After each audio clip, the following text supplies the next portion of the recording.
Jake Morrison stood at the bridge of the starship UES Defiance, watching the alien moon grow larger on the main screen. The moon, called Kepler-7, looked dead and gray, but it would soon become the most important place in human history. This was where they would meet the Xanthari Empire for the first time. Jake felt nervous but excited. After 20 years in the Earth military, he finally had a chance to secure peace for humanity. Lieutenant Lisa Carter walked up beside him. She had been his second in command for 5 years, and he trusted her completely. Her dark hair was pulled back in a tight bun, and her green eyes looked serious as always. Behind them, Engineer Danny Rodriguez checked the ship systems one more time. Communications Officer Amy Foster sat at her station, ready to make contact with the alien fleet. Dr. Kevin Blake, their medical officer, stood near the back of the bridge with navigator Pete Johnson. "Are you ready for this, Jake?" Lisa asked quietly. "The entire future of Earth depends on these talks." Jake nodded and adjusted his blue uniform. He had studied everything about the Xanthari Empire for months. They controlled most of the known galaxy through a mix of advanced technology and brutal force.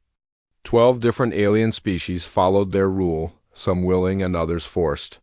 Earth had only recently developed faster than light travel, and the Xanthari had noticed. Now humanity had two choices: join their empire or face destruction. "Begin." "Landing procedures?" Jake ordered. The Defiance moved toward the moon surface, where both human and Xanthari ships would meet on neutral ground. The Xanthari had suggested this moon because it had breathable air and no native life to interfere with their talks. 2 hours later, Jake walked across the rocky surface of Kepler-7 toward a large metal building the Xanthari had built for the meeting. The air tasted strange and the sky was an odd purple color. His team followed behind him, all carrying translation devices and recording equipment. The Xanthari delegation was already waiting inside. High Commander Vextar was 7 feet tall, with gray skin and 4 arms. His large black eyes never blinked as he studied Jake. 2 other Xanthari officers stood beside him, both carrying energy weapons. The meeting room was simple, with just a long table and chairs. "Commander Morrison," Vextar spoke through his translator device, "we are pleased to meet the humans at last. Your species shows promise for joining our great empire." Jake sat down across from the alien leader. "We appreciate this opportunity to discuss peaceful relations. Earth hopes we can find terms that benefit both our peoples." For the next 6 hours, they talked about trade agreements, technology sharing, and military cooperation. The Xanthari seemed reasonable and even friendly. They offered to protect Earth from other hostile aliens in exchange for human soldiers and scientists.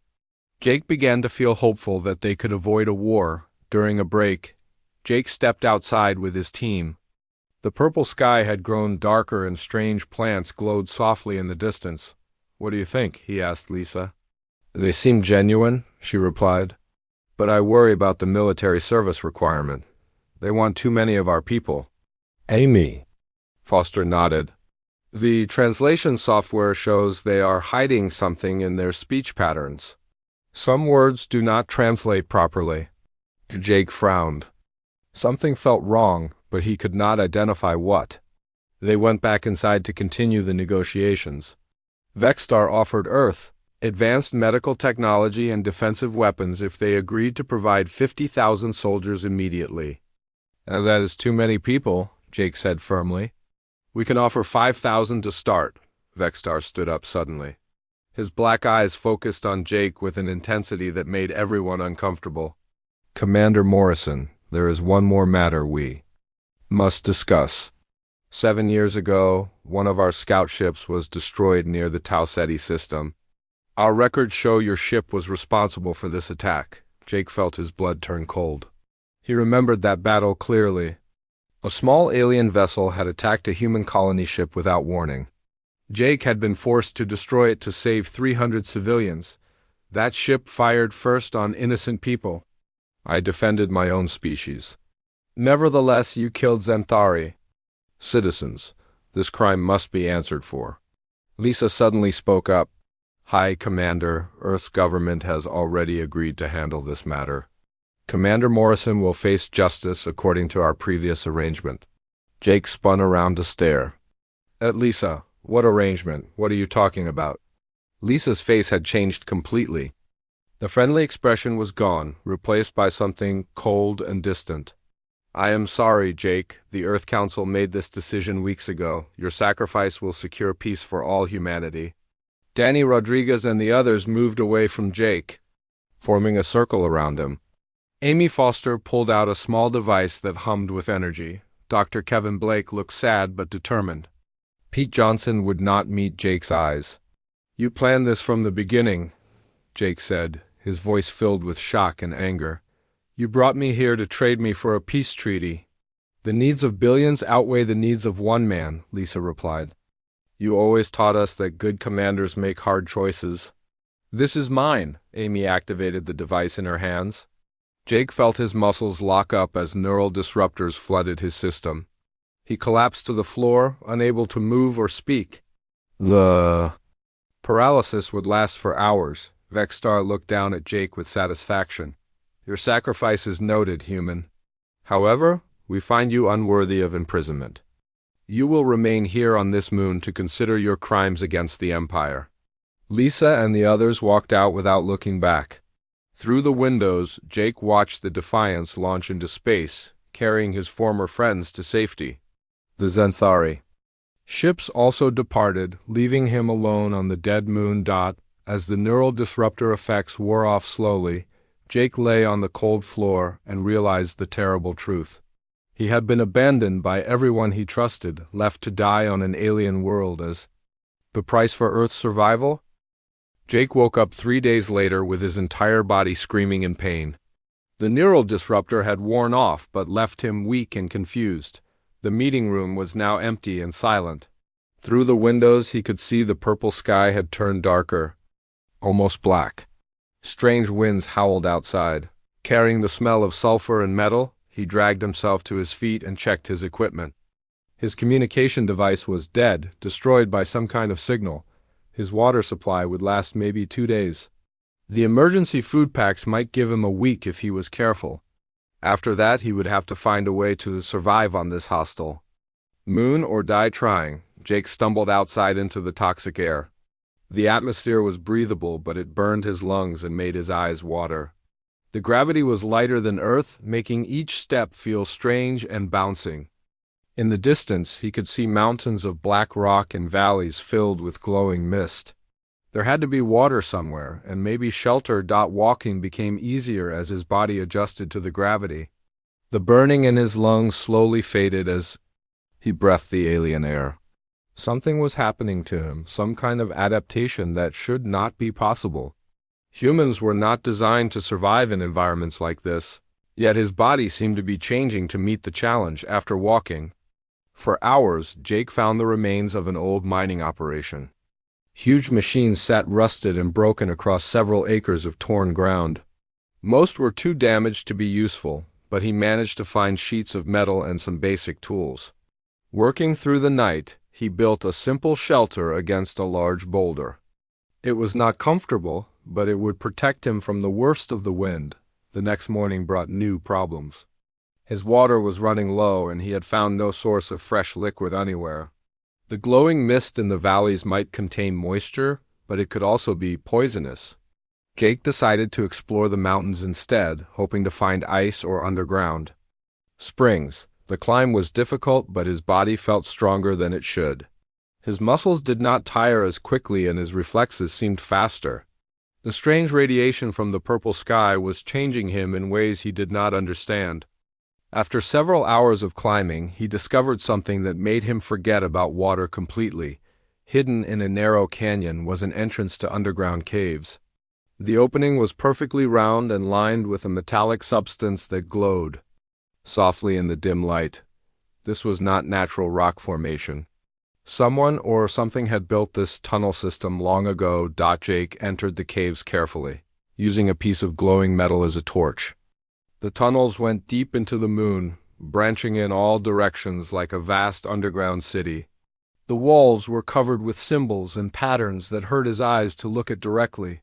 Some areas contained machines or devices that were clearly not made by any species he knew about deep in the cave system.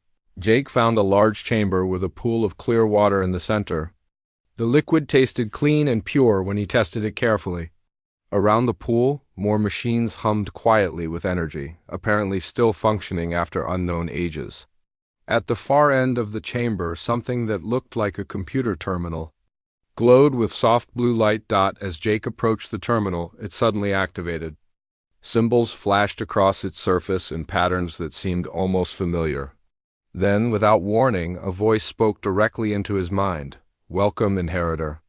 I have been waiting a very long time for someone like you to arrive." Jake jumped backward, looking around the chamber for the source of the voice.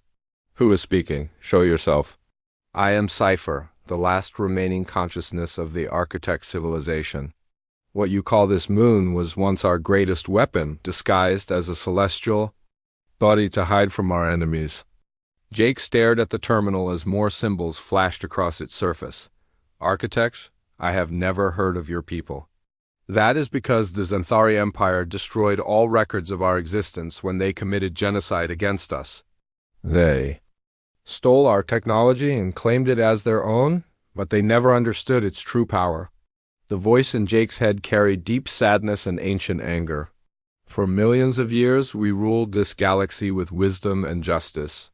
We protected younger species and helped them develop safely. Then the Xanthari Alliance formed and decided our power threatened their expansion." Jake moved closer to the terminal. The machines around the chamber began glowing brighter, responding to his presence. "Why are you telling me this? What do you want from me?"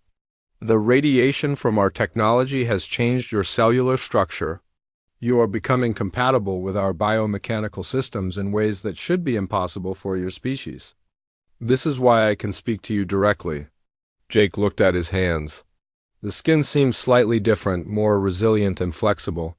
His fingernails had grown harder and his hair felt thicker. "What is happening to me?"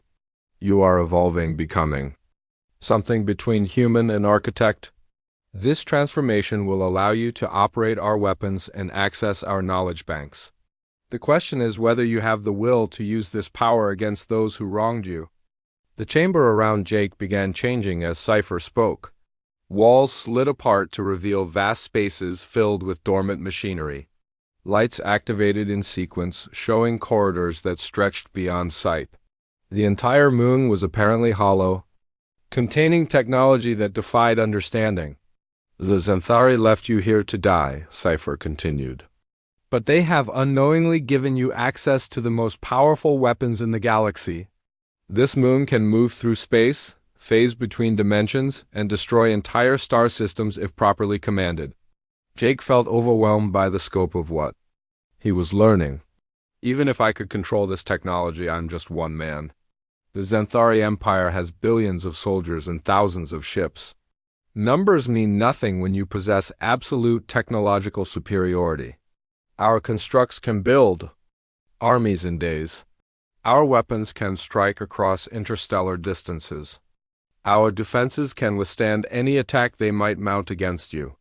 As if to demonstrate, the terminal projected holographic images into the air.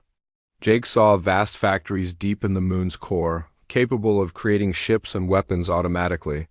He saw energy weapons that could crack planets and shields that could deflect entire fleets.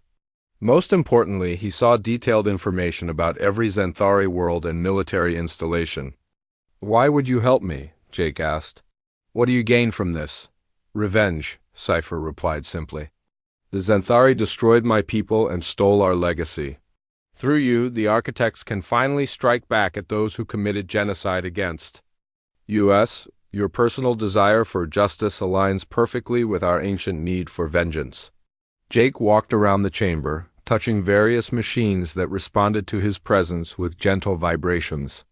The technology seemed to recognize him as a rightful user, accepting his commands even though he did not understand how it worked. "Your former crew believed they were saving humanity by sacrificing you," Cypher said. "But they have doomed your species to slavery under Xanthari rule. Only through strength can true freedom be achieved, and only you can wield the strength necessary to free your people." The transformation was accelerating.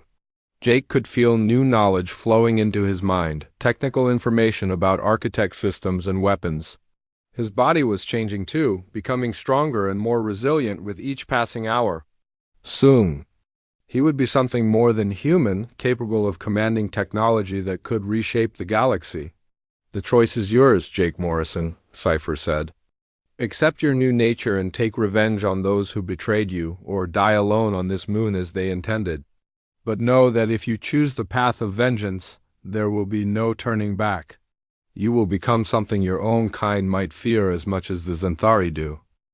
18 months passed like a dream filled with learning and transformation. Jake no longer looked completely human. His skin had taken on a slight metallic sheen and his eyes now glowed with a soft blue light. The architect technology had merged with his biology, making him stronger, faster, and smarter than any normal person could be. Most importantly, he could now control the vast weapon systems hidden inside the moon. Cypher had become his constant companion and teacher. The ancient AI consciousness guided Jake through the complex process of awakening the dormant technology. Each day brought new discoveries about the true nature of the moon and the power it contained. "The transformation is nearly complete," Cypher explained as Jake stood in the central command chamber. Around him, holographic displays showed the internal structure of their mobile fortress. "Your neural pathways are now fully compatible with our control systems. You can operate any architect device as naturally as breathing." Jake studied the tactical displays that surrounded him. The moon was not just a weapon, it was an entire military force disguised as a celestial body.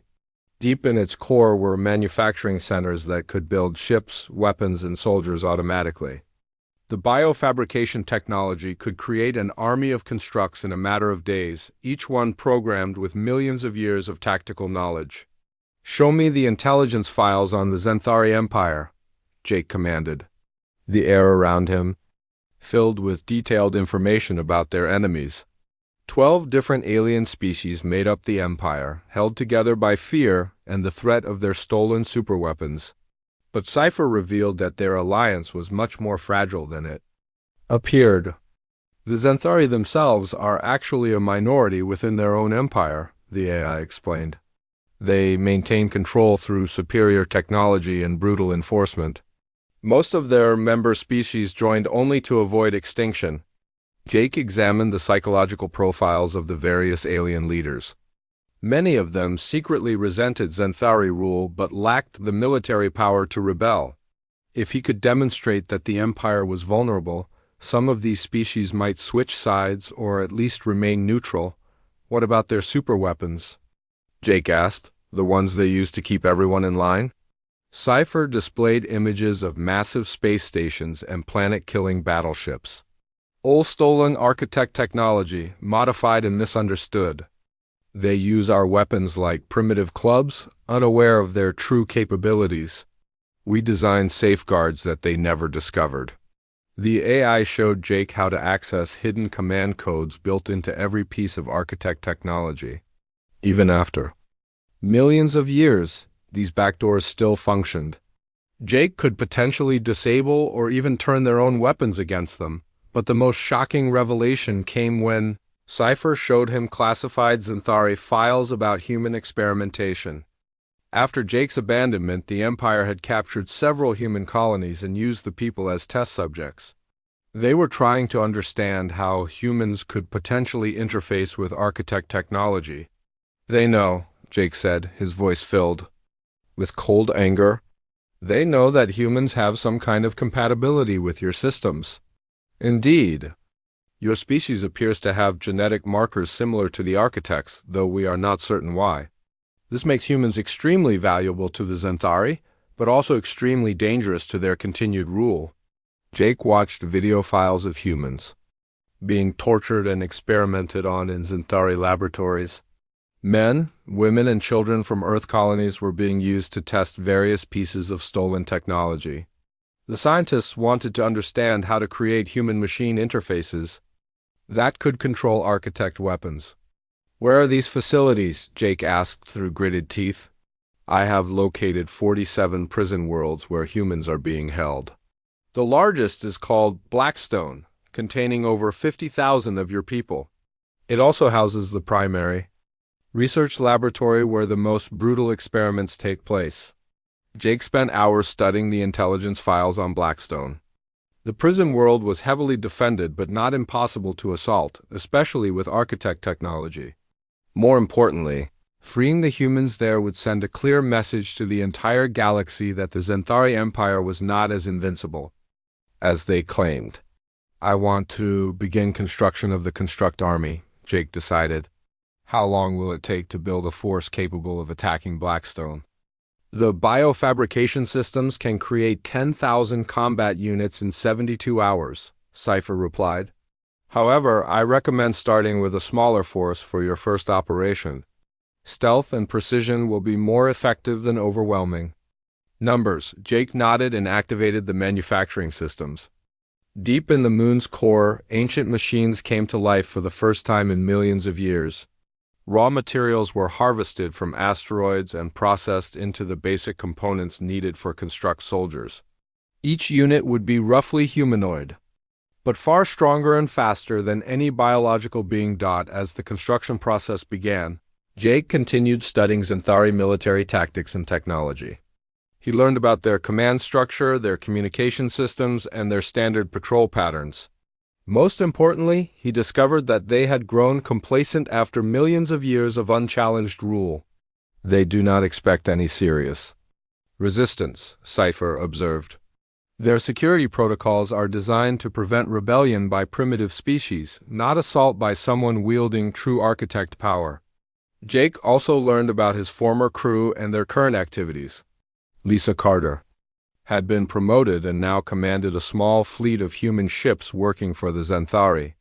Danny Rodriguez was leading a technical team trying to reverse engineer alien technology for Earth's benefit. The others had received various rewards for their betrayal. They believe they saved humanity, Jake said bitterly. But they have only delayed our enslavement. Indeed.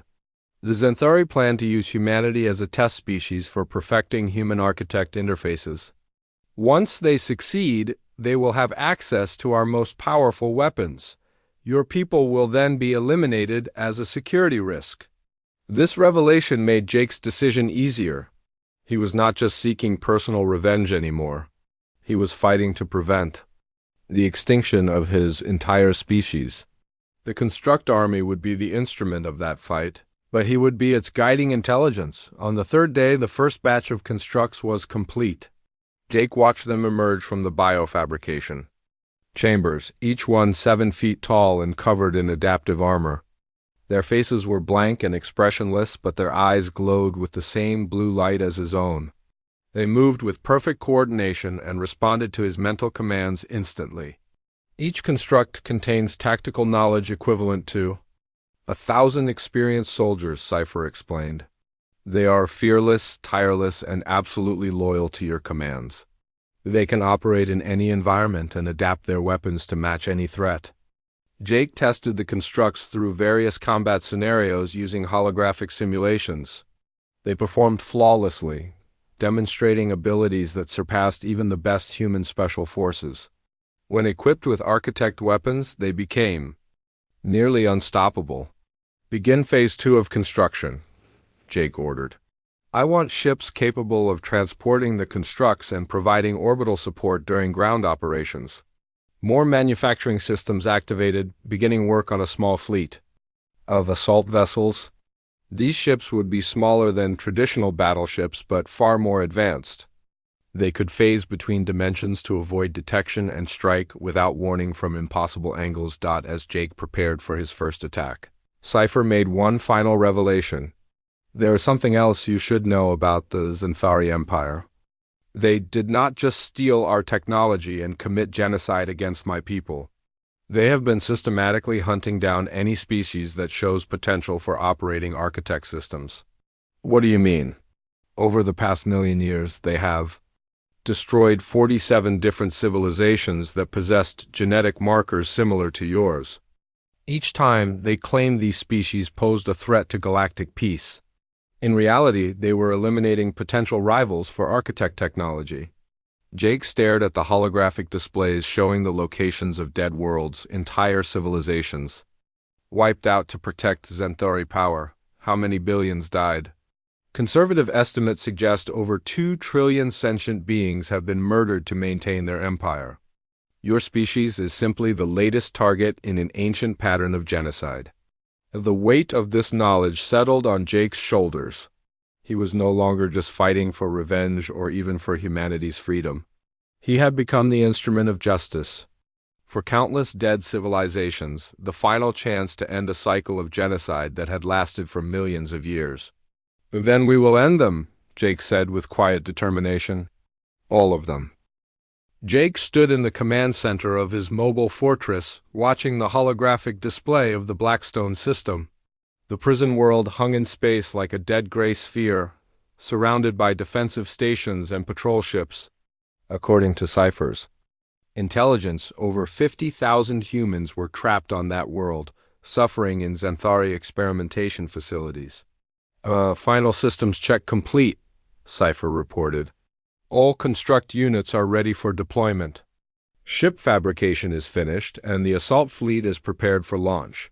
Jake nodded, feeling the weight of command settle on his shoulders.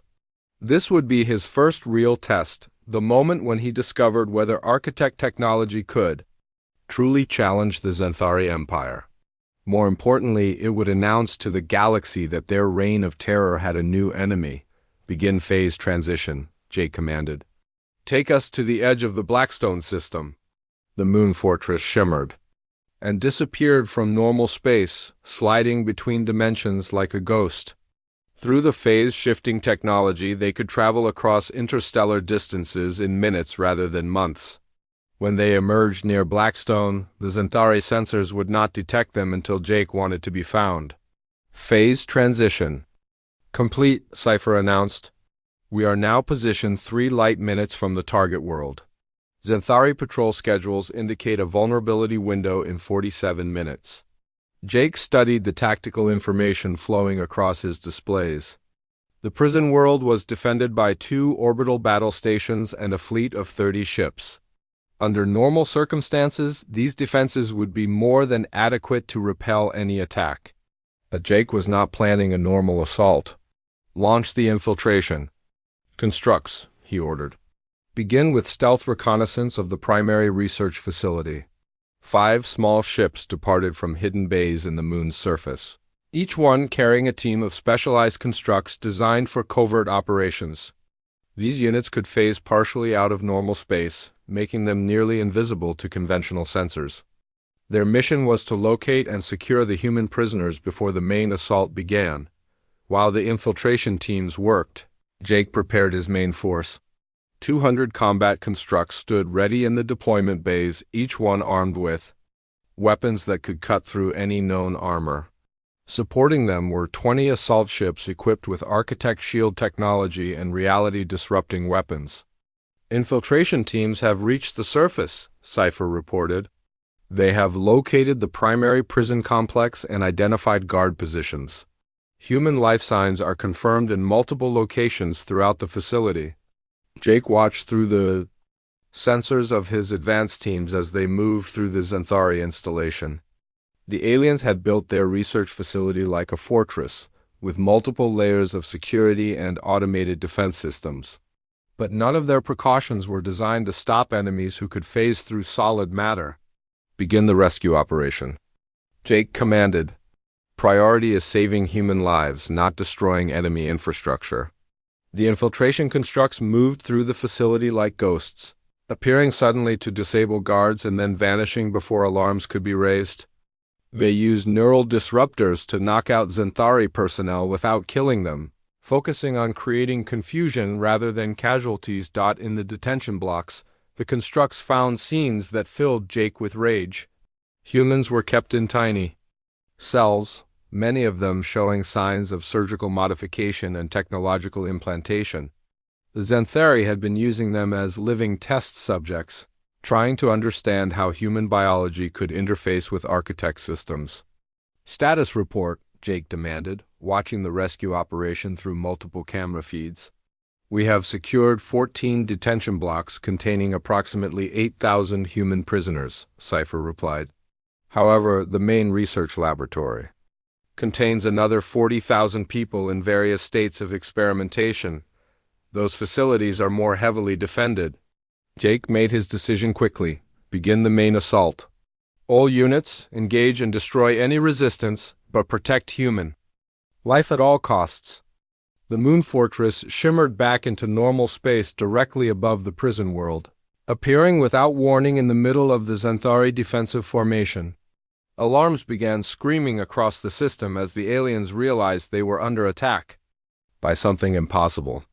Unknown vessel, identify yourself immediately, came the transmission from the lead Xanthari battle station.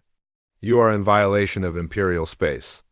Jake opened a communication channel and responded with his own voice, letting them hear a human speaking with absolute confidence.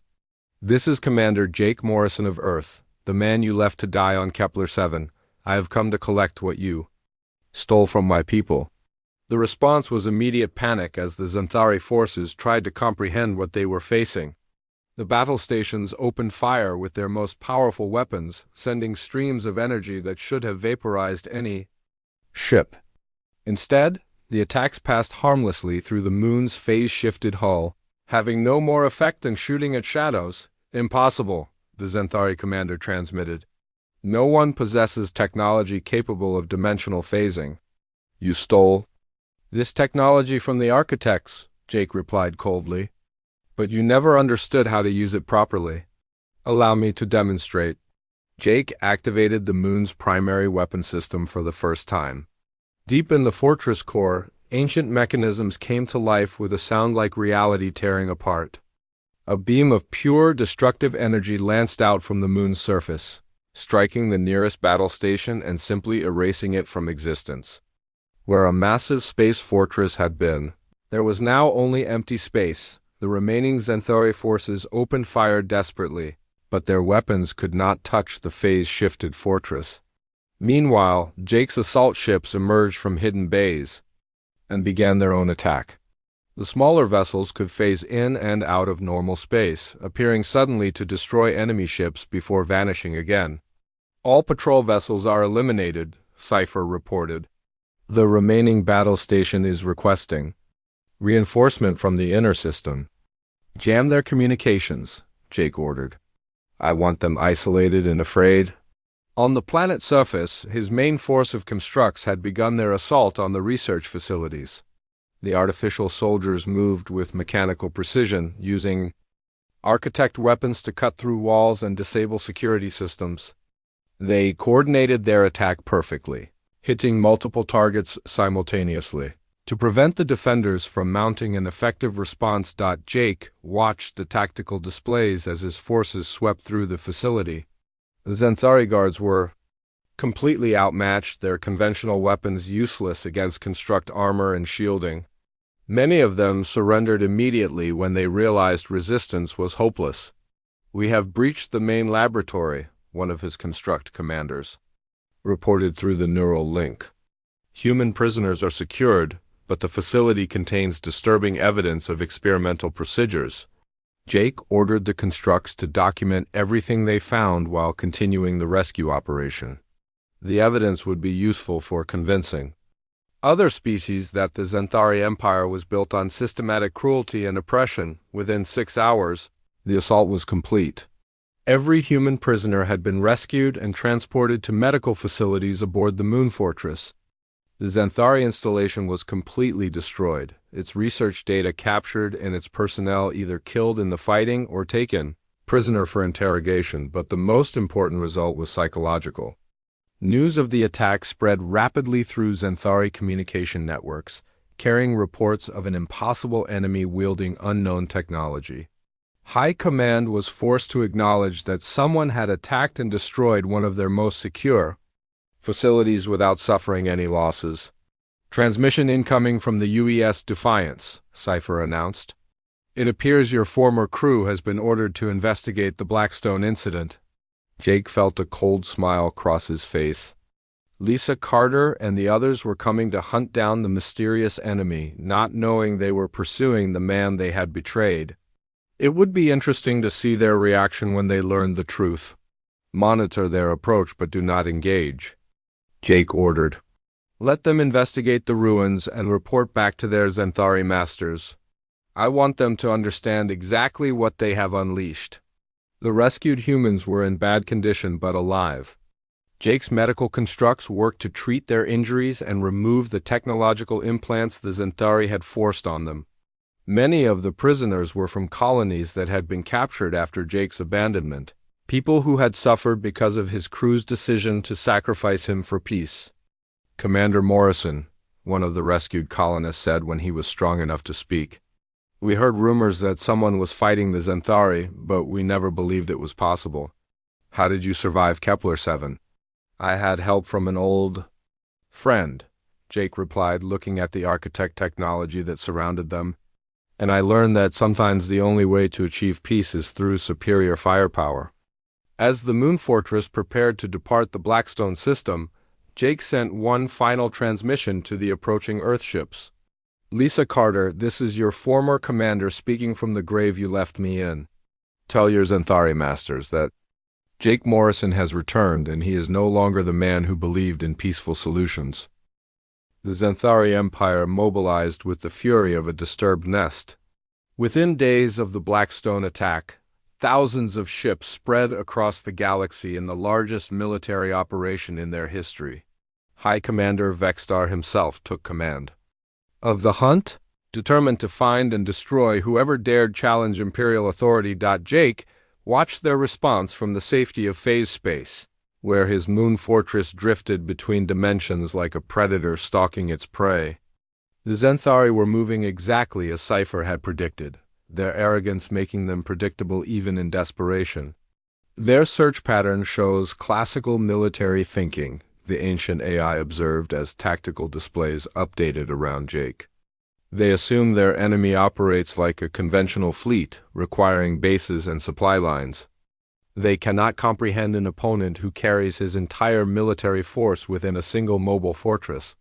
Jake studied the deployment of Xanthari forces. They had divided their fleets into search groups, each one powerful enough to destroy a small planet but too spread out to support each other effectively. It was exactly the kind of tactical mistake that Jake had hoped they would make. Begin Phase 2 of the campaign, Jake ordered. Target their supply convoys and communication relays. I want them blind and hungry. Over the next month, Jake struck at 17 different targets across the Empire. His assault ships would phase into normal space without warning, destroy their objectives with overwhelming firepower, and vanish before enemy reinforcements could arrive. Xanthari supply lines began collapsing as entire convoys simply disappeared, their cargoes captured and their crews left stranded on lifeless worlds. Each attack rescued more human prisoners and gathered more intelligence about the Empire's true structure. Jake learned that the Xanthari were far more dependent on stolen technology than anyone realized. Without constant maintenance and new research, their advanced weapons would eventually fail. The member species are growing restless, Cypher reported after intercepting enemy communications. 3 different governments have privately contacted their neighbors about the possibility of withdrawing from the Empire if these attacks continue, Jake smiled grimly as he reviewed the intelligence reports. Fear was a powerful weapon, and the Xanthari had used it to control the galaxy for millions of years. Now that same fear was turning against them as their subjects realized the Empire might not be invincible after all. The turning point came when Jake decided to target one of their core worlds directly. The planet Zarian housed a major military academy and served as a regional command center for 12 star systems. More importantly, it contained another research facility where humans were being used for medical experiments. The defenses around Zarian are significant, Cypher warned as they approached the target system. Over 200 ships guard the planet, including 3 Dreadnought-class vessels equipped with reality manipulation weapons. Good, Jake replied coldly. Let them bring everything they have. It is time the galaxy saw what happens when you challenge someone with true architect technology. The Moon Fortress emerged from phase space directly above Zarian, appearing in the middle of the defensive formation like a nightmare made real. The planet's surface was covered with gleaming cities and military installations, home to over 40 million Xanthari citizens and soldiers. "Attention Imperial forces," Jake broadcast on all frequencies. "This is Commander Jake Morrison of Earth, the human you left to die on Kepler-7. You have 6 hours to evacuate all human prisoners from this world. After that, anyone remaining will share the fate you intended for me." The response was immediate and massive. Every ship in the system opened fire simultaneously, filling space around the moon fortress with enough destructive energy to vaporize a small moon. The attacks passed harmlessly through the phase-shifted hull while Jake's own weapons powered up for the first time at full capacity. "Primary weapon systems online," Cypher announced. "Core displacement cannon ready for planetary bombardment." Jake hesitated for a moment, knowing that what he was about to do would make him responsible for the deaths of millions. But then he remembered the human prisoners he had rescued, the evidence of systematic torture and experimentation, and the billions of innocent beings the Xanthari had murdered over the millennia. "Fire," he commanded, the moon's primary weapon. Discharged with a sound like reality splitting apart.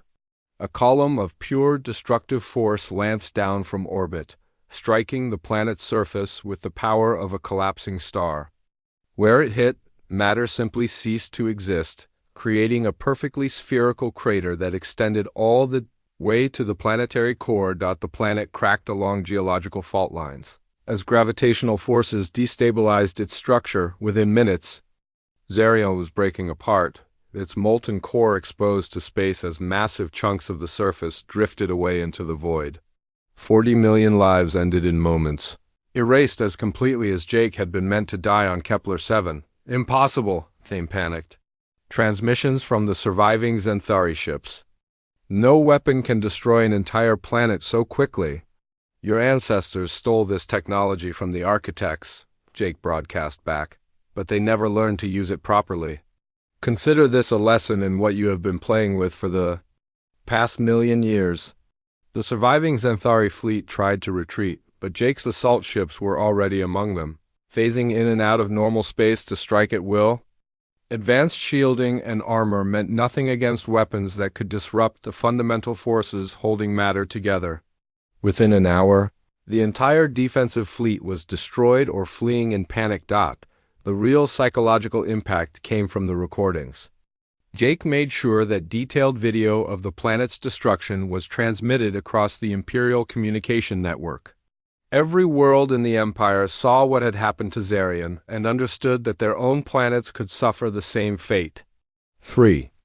More member species have announced their withdrawal from the Empire, Cypher reported. The Valyrian Confederation has declared neutrality and closed their borders to Imperial ships. The Krellian Union is requesting direct negotiations with you regarding mutual defense agreements. Jake nodded with satisfaction. The Empire was beginning to fracture exactly as planned. But his former crew was still out there somewhere, hunting. For him, with increasing desperation, the used Defiance finally caught up to him near the ruins of a destroyed supply depot. Lisa Carter's ship emerged from hyperspace just as Jake was completing another rescue operation. And for the first time in 2 years, he found himself face to face with his betrayers. "Jake," Lisa's voice came over the communication channel, filled with shock and disbelief. "My God, what have you become?" Jake opened a visual channel, letting his former friends see how the architect technology had changed him. His skin gleamed with metallic undertones and his eyes glowed with blue light. He looked human, but clearly something more than human at the same time. "I became what you made me," he replied calmly. "A dead man with nothing left to lose except the desire to see justice done." Danny Rodriguez appeared on the screen beside Lisa, his face pale with horror. "Jake, we thought we were saving humanity. Earth needed that peace treaty to survive. Earth needed backbone, not surrender," Jake shot back. "And now your Xanthari masters are learning what happens when humans decide to fight back properly." "Amy!" Foster was crying as she stared at the man they had betrayed. "We can fix this, Jake. There has to be a way to stop this war before more people die." The war stops when every human prisoner is free and the Zenthari Empire is dust, Jake replied, without emotion. You chose to sacrifice one man for the promise of peace. I choose to sacrifice an empire for the guarantee of freedom. Lisa leaned forward desperately. The Jake Morrison I knew would never have destroyed an entire planet. You have become a monster. The Jake Morrison you knew trusted his friends and believed in peaceful solutions, he answered. You killed that man on Kepler 7 when you traded him for empty promises. What you see now is what grows in the grave you dug for him. Dr. Kevin Blake appeared on the screen, looking older and more tired than Jake remembered. There are children. On these worlds you are destroying. Innocent people who never chose this war. Like the innocent humans your allies have been torturing in their laboratories. Jake's voice turned cold as ice. Like the children taken from Earth colonies and used for medical experiments? I have seen the evidence, Kevin. Your peace treaty was signed with the blood of our own people. The accusations hit his former crew like physical blows. They had been told that the Zenthari would treat humans fairly, that the sacrifice of one man would protect billions. Now they were learning the true cost of their betrayal. It does not have to be this way, Lisa said quietly. We could work together to find a better solution. You had your chance to work with me, Jake replied. You chose to leave me for dead? Instead, now you can watch as I finish what your betrayal started. The moon fortress began to phase out of normal space, preparing to vanish before the Defiance could attack. But Jake had one final message for his former friends. Tell your Zenthari masters that Jake Morrison is coming for them all. Every world, every ship, every last trace of their empire will burn until humanity is free. You wanted to sacrifice one man to save billions. Instead, you have doomed billions to save one species. The final battle began in the Zenthari home system, where their ancient capital world of Zethkar hung in space, like a jewel surrounded by the largest defensive fleet ever assembled. 3,000 ships formed protective rings around the planet, while massive space stations bristled with reality-warping weapons stolen from the architects millions of years ago. High Commander Vexstar stood on the bridge of his flagship, watching sensor displays that showed nothing but empty space. His enemy could strike from anywhere, at any time, using technology that defied every law of physics his scientists understood. Status report, Vexstar demanded from his tactical officer. No contacts detected, sir. The phase scanning arrays show no dimensional disturbances within the system. Either the human is not here or his stealth technology is beyond our ability to detect. Vexstar's forearms clenched with frustration. Over the past year, this single human had destroyed 17 worlds, eliminated countless fleets, and caused the defection of 6 member species from the Empire. What had once been a galaxy-spanning civilization was now reduced to its core systems, held together only by fear and desperation. He will come, Vexstar said with certainty. His pattern shows escalating aggression focused on our most important targets. He cannot resist the opportunity to strike at the heart of our empire.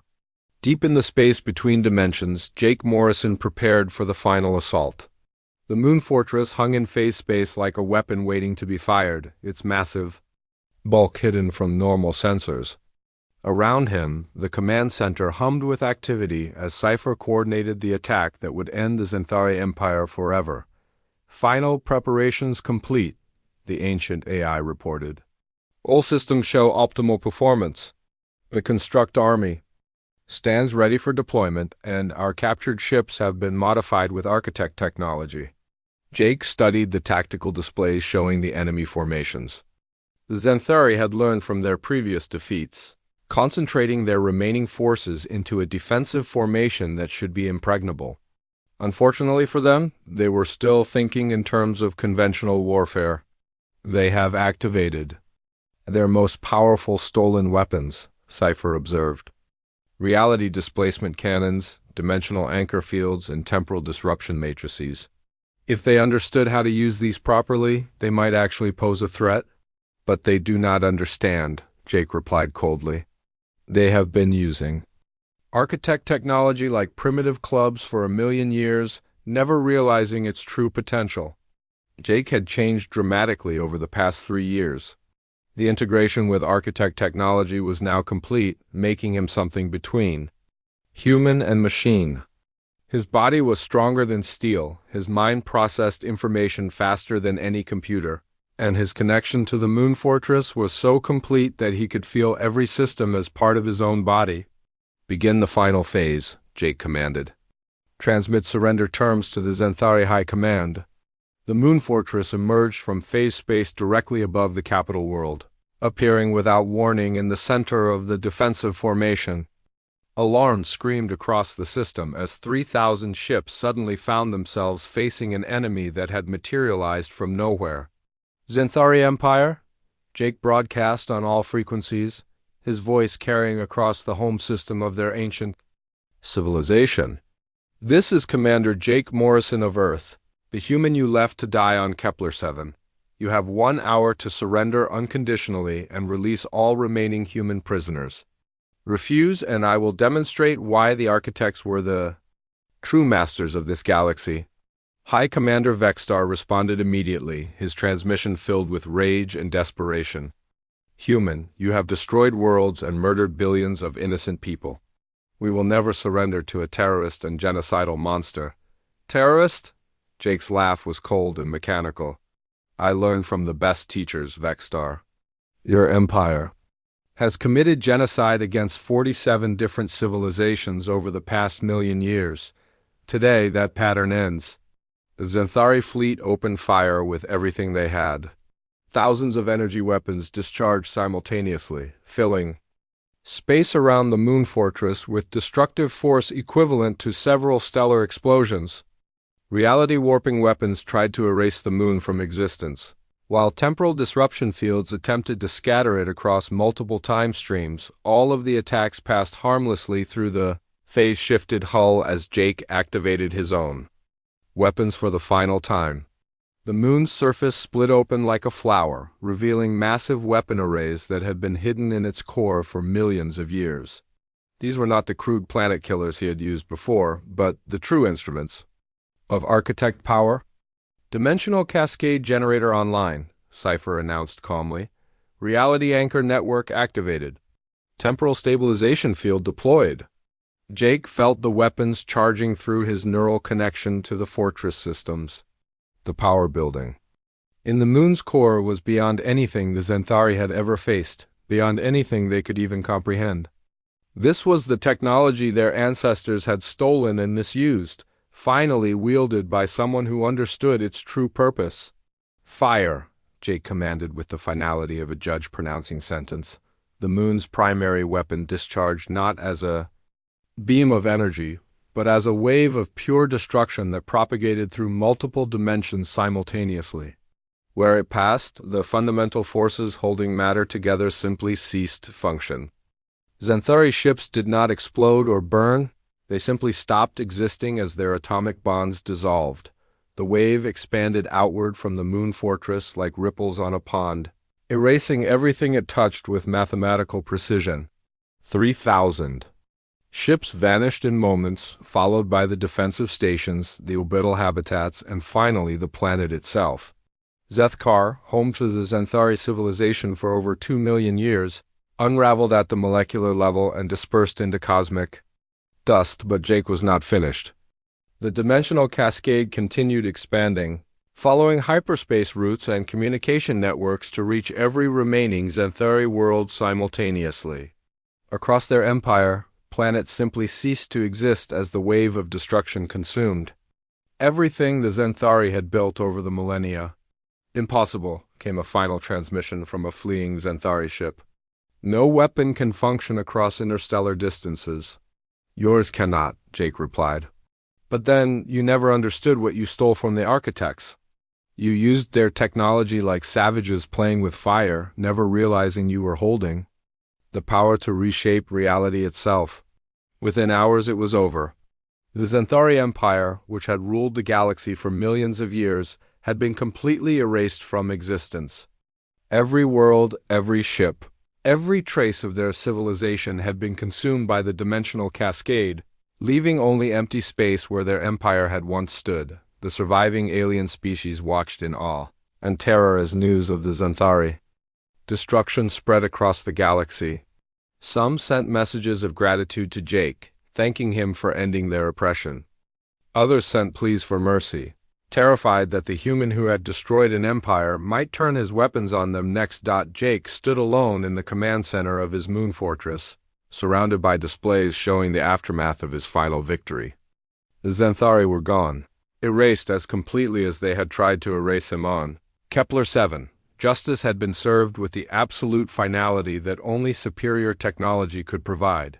"It is finished," Cypher observed quietly. "The Xanthari Empire no longer exists. The galaxy is free from their rule for the first time in millions of years." "And what have I become in the process?" Jake asked, looking at his reflection in a darkened screen. He barely resembled the human who had been betrayed 3 years ago. The architect technology had transformed him into something beyond mortal. Understanding, a fusion of organic intelligence and mechanical power. "You have become what was necessary," Cypher replied.